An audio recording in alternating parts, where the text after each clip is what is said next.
Alright, welcome back guys to my review of this week's Ring of Honor TV show for August 11th, 2012. And I really liked this episode. I thought it was damn good with a lot of good stuff on here. Kyle O'Reilly is back now. They start the show by recapping his promo on Davey Richards from Best in the World, which was supposed to set up a future angle between the two of them.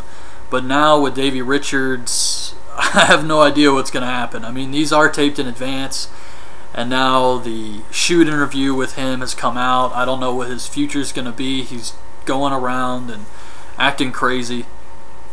But Kyle O'Reilly comes out, says he didn't tap to Adam Cole. He was beating blood back into a pre-existing injury.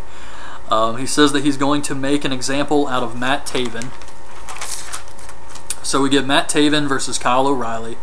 A good match. O'Reilly's face gets busted open. Taven goes for a frog splash, but O'Reilly gets the knees up and makes Taven tap to the armbar. I thought this was a good opening match. Great start to the show. I am a fan of Kyle O'Reilly, so it was great to see him back here. Then Kevin Kelly says afterwards that we have not spoken, or he talked to some officials, and they have not spoken to Davey Richards since Best in the World. So, once again, not really sure what's going to happen with Davey Richards in Ring of Honor. Todd Sopel versus Rhino with Truth Martini. Typical squash. Rhino hits the gore, gets the win. Afterwards, Truth says that there's nothing wrong with the House of Truth. Everything is fine. And we're working as a cohesive unit. And we're going to prove that next with Roderick Strong and Michael Elgin, who face the Bravado brothers, who return. I am a fan of the Bravado brothers. However, they were acting like faces here, and I think they're just naturally heels. They should definitely stay heels. So I was not a fan of this, but I'm thinking maybe it was just for this match. I don't know, but hopefully they do stay heels. This was a good match. Elgin actually gets both Bravados up. He has one on his back and one he's holding. This was just crazy, and he hits a double fall-away slam, or I guess a fall-away slam Samoan drop type move. But oh my god, Elgin is just so strong. It's crazy. I'm really surprised WWE hasn't shown. Maybe they have, but you would think he'd be getting like calls by now just based on his strength alone. But Roderick goes to tag in Elgin, and Elgin acts like his knees hurt, so he refuses to accept the tag, and Harlem Bravado rolls up Roderick to get the win. Good match. Afterwards, Elgin and Roderick argue with each other. Then we get a Briscoes promo on the Guardians of Truth. They went to fight all of the House of Truth.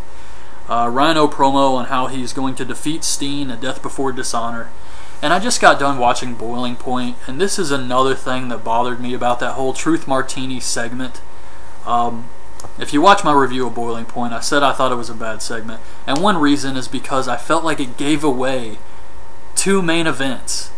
Because Truth said that he can predict the future, and that he's going to see Steen beating Kingston tonight, and then he's going to have to face Rhino at Death Before Dishonor. And then Michael Elgin starts talking about how he's getting a title shot at Glory by Honor. And I just feel like that gives away two main events. Of course Steen's going to hold the belt, but I mean, why would you say that? Why would you promote something so far into the future right now? It didn't make any sense to me, and I didn't like that. So the main event is the All Night Express and Jay Lethal versus Kevin Steen, Steve Corino, and Jimmy Jacobs. This was another good match here.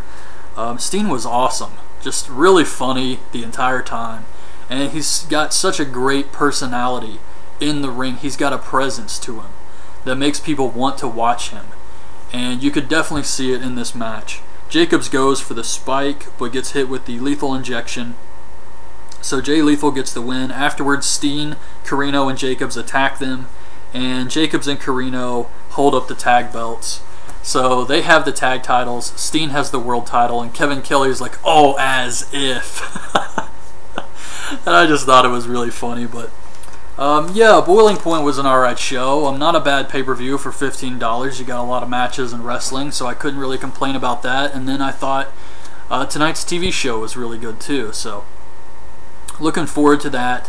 And in the future, I mean, Steen versus Rhino, that should be awesome. They've been building Rhino up with these squash matches, making him look like a monster. So yeah, hopefully they continue that, and then Steen gets some competition at Death before Dishonor. So that's it, really. That's my review of this week's TV show. Hope you guys liked the video. Leave your thoughts on this week's show in the comments below, and thanks for watching. Bye.